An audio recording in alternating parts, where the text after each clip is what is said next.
RDP atau Remote Desktop Protocol adalah protokol khusus yang dikembangkan oleh Microsoft yang memungkinkan pengguna terhubung ke komputer atau server lain melalui jaringan. Dengan RDP, pengguna dapat mengakses Graphical Desktop Interface atau GUI komputer jarak jauh, berinteraksi dengannya seolah-olah duduk di depannya, dan melakukan tugas-tugas seperti membuka aplikasi, mengelola file, dan melakukan tindakan administratif. Awalnya diperkenalkan dengan Windows NT 4.0 Terminal Server Edition, RDP telah menjadi alat inti bagi para profesional administrator sistem, pekerja remote, dan tim dukungan yang perlu mengelola mesin dari lokasi yang jauh. Cara kerja RDP. RDP beroperasi menggunakan model client-server, di mana perangkat yang memulai koneksi atau klien menggunakan perangkat lunak remote desktop untuk terhubung ke perangkat lain, yaitu host atau server yang telah mengaktifkan RDP. Ketika pengguna memulai sesi jarak jauh, klien mengirimkan permintaan ke alamat IP server melalui port 335, port RDP default. Setelah diautentikasi, antarmuka grafis mesin jarak jauh akan ditampilkan di layar klien. Masukan dari pengguna, seperti klik mouse dan penekanan tombol, dikirim kembali melalui jaringan ke server. Server kemudian mengeksekusi perintah-perintah tersebut dan mengirimkan kembali visual yang telah diperbarui. Seluruh proses ini dienkripsi untuk melindungi sesi dari penyadapan atau manipulasi, meskipun tingkat keamanannya bergantung pada konfigurasi dan versi RDP yang digunakan. Fitur utama RDP. RDP telah berkembang dengan beragam fitur yang menjadikan akses jarak jauh lancar dan efisien, seperti kontrol desktop jarak jauh. Pengguna dapat berinteraksi dengan antarmuka desktop lengkap dari komputer jarak jauh, seolah-olah mereka berada di depannya secara fisik. Pengalihan file dari mesin klien dapat dibagikan atau ditransfer ke host dan sebaliknya. Hal ini memungkinkan pengelolaan file yang lancar tanpa memerlukan alat transfer file eksternal. Pengalihan printer dan perangkat.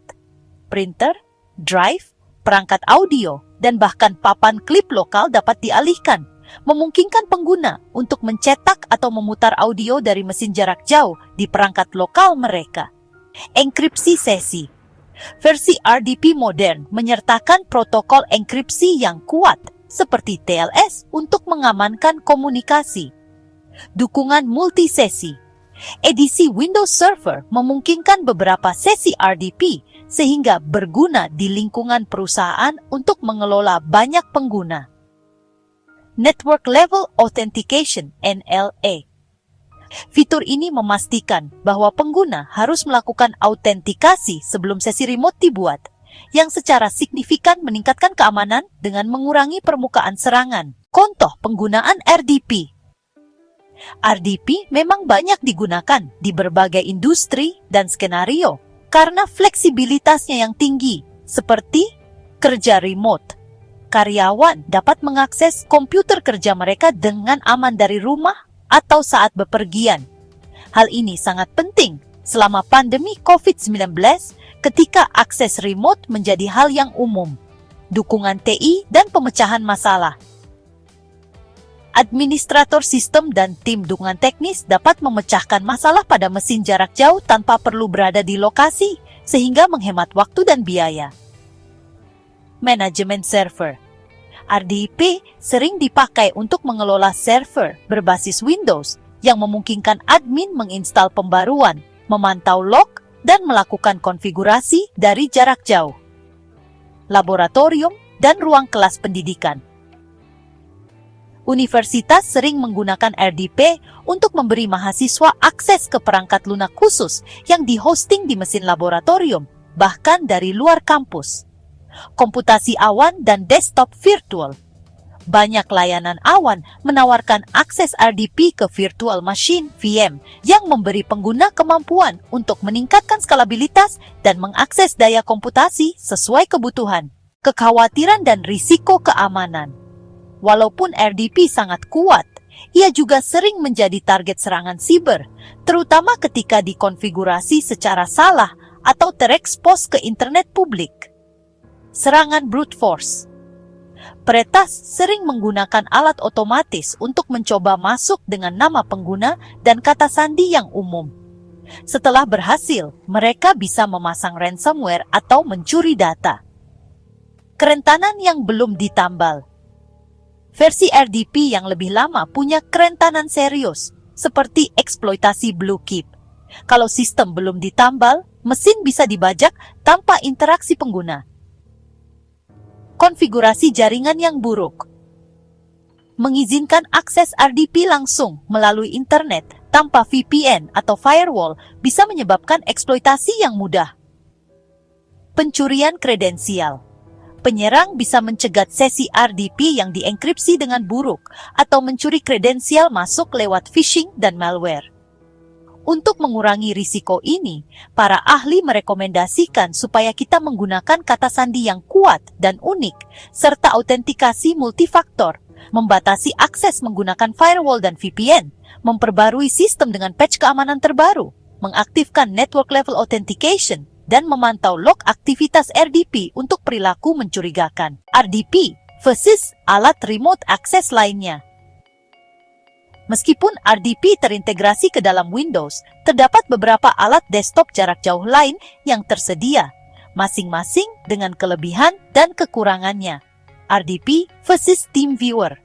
TeamViewer lebih mudah diatur dan lebih cocok untuk pengguna non-teknis. RDP menawarkan integrasi yang lebih mendalam dengan Windows dan kinerja yang lebih baik di lingkungan LAN. RDP versus AnyDesk.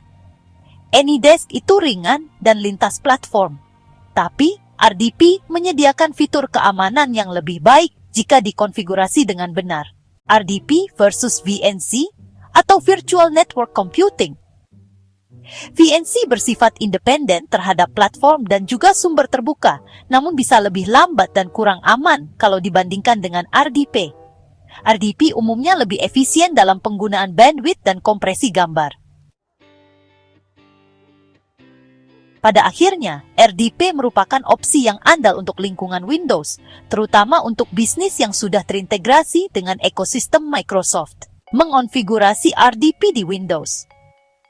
Mengaktifkan RDP di komputer Windows mudah, tetapi harus dilakukan dengan aman. 1. Buka pengaturan sistem desktop jarak jauh. 2. Aktifkan Enable Remote Desktop. 3. Konfigurasikan izin pengguna, siapa yang dapat terhubung. 4. Sesuaikan aturan firewall untuk mengizinkan lalu lintas RDP. 5. Opsional, konfigurasi IP statis atau DNS dinamis untuk akses jarak jauh. Sangat penting untuk hanya mengaktifkan RDP di jaringan terpercaya, atau lebih baik lagi, gunakan VPN atau gateway aman untuk membatasi akses dari internet publik. Masa depan RDP. Dengan semakin meningkatnya pergeseran ke arah model kerja remote dan hibrida, RDP akan tetap menjadi bagian penting loh. Tapi, karena ancaman siber juga makin berkembang, masa depan RDP sangat bergantung pada keamanan yang lebih baik, metode autentikasi yang lebih cerdas, dan juga integrasi cloud.